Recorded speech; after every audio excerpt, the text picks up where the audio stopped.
Have you ever gazed up at the night sky and wondered if we're truly alone? What if the answer was right above us, silent and waiting? Imagine a colossal, otherworldly object appearing in our atmosphere.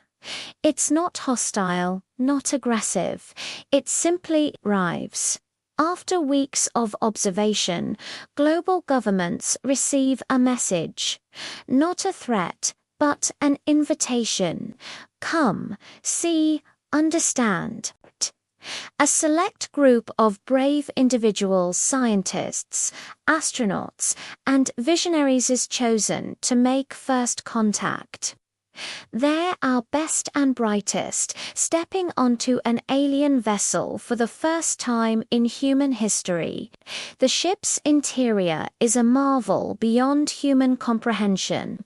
Corridors that breathe with soft, bioluminescent light, walls that ripple like water, and air that hums with an almost musical energy. The chosen few walk through halls that defy our understanding of physics, their boots making no sound on the strange, yielding floor. There are no aliens in sight, just the silent, awe-inspiring technology of a civilization far beyond our own. The mission is simple: explore, document, and learn.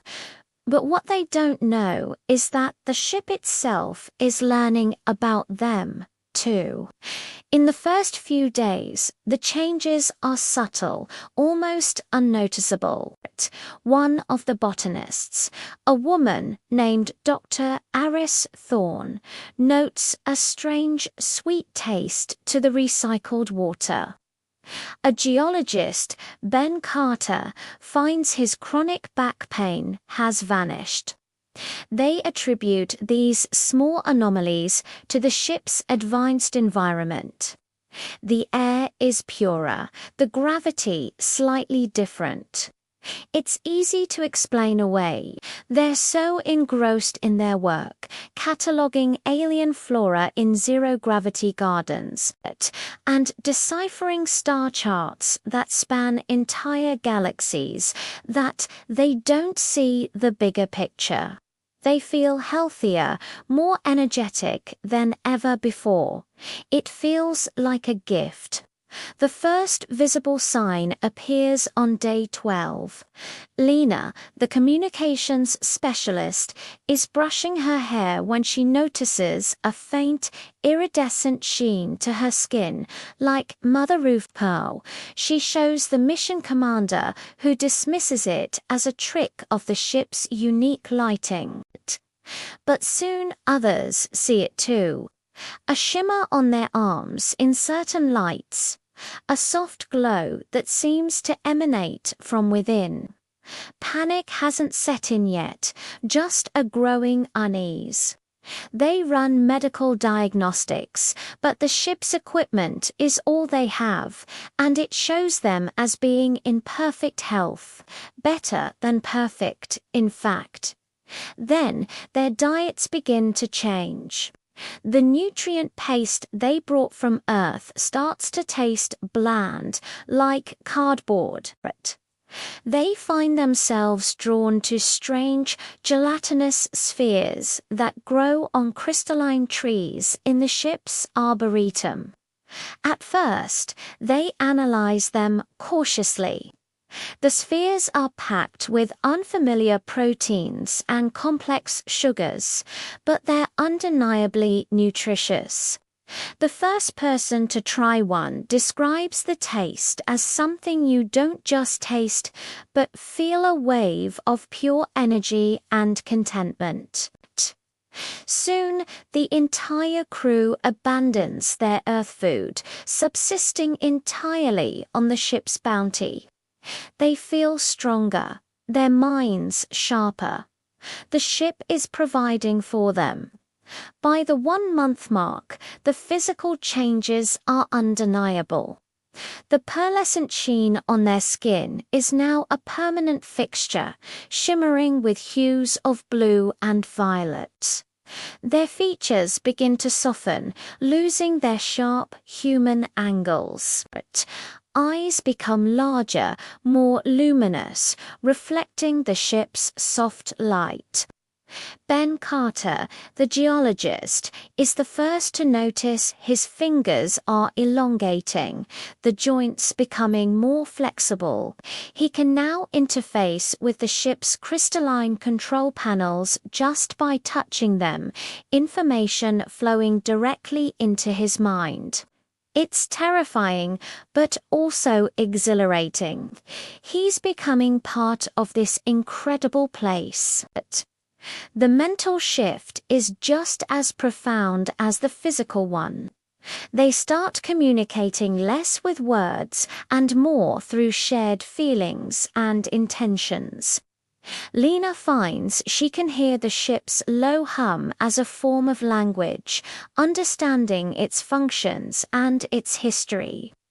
They learn the ship is a biological entity, a living ark, and its creators are long gone. It travels the cosmos, seeking out nascent life and offering it ascension, a chance to evolve. The concept of home, of Earth, begins to feel distant, like a childhood memory. Their loyalties are shifting from the planet they left to the vessel that is now remaking them. The human form continues to recede.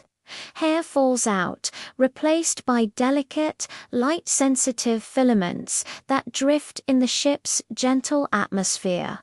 Their bodies become taller, more slender and graceful. The sharp divisions between them blur. Dr. Thorne no longer sees Ben Carter as a separate person, but as another node in a shared consciousness. They move in perfect synchrony, maintaining the ship's systems without any verbal commands. They are no longer a crew of humans. They are becoming a collective, a new form of life born from human DNA and alien technology. Back on Earth, communications ceased weeks ago. The world watches the silent ship hanging in the sky, wondering what happened to their heroes. Rescue missions are planned, but how can you rescue someone who doesn't want to be saved? For the beings on the ship, their old lives are like a dream.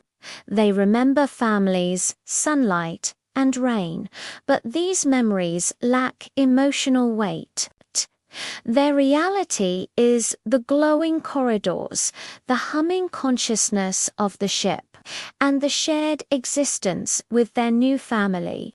Their purpose is no longer to explore the ship, but to become its new navigators, to guide it to another young world, to offer another species the same incredible, terrifying gift of transformation. Finally, the process is complete. Where a dozen humans once stood, there are now a dozen new beings. Their skin is a canvas of shifting bioluminescent patterns. Their eyes are vast dark pools holding the light of distant stars. They have no mouths, for they no longer need to speak. Their nourishment comes from the light and energy of the ship itself. They raise their long, graceful hands to the controls, and for the first time in millennia, the great living vessel changes course. They are no longer human. They have become something more. As they guide the ship away from the solar system, a single, final message is sent to Earth. It contains no words, no images. It is a feeling of peace, of purpose, of transcendence. It is a farewell and an invitation to the stars. The question is, if the ship came back, would you accept the invitation? Thank you for watching this journey into the unknown. What do you think happened to their humanity? Was it lost, or was it simply transformed? Let me know your thoughts in the comments below.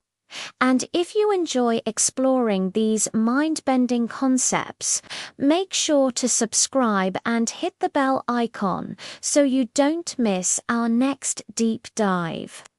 See you next time.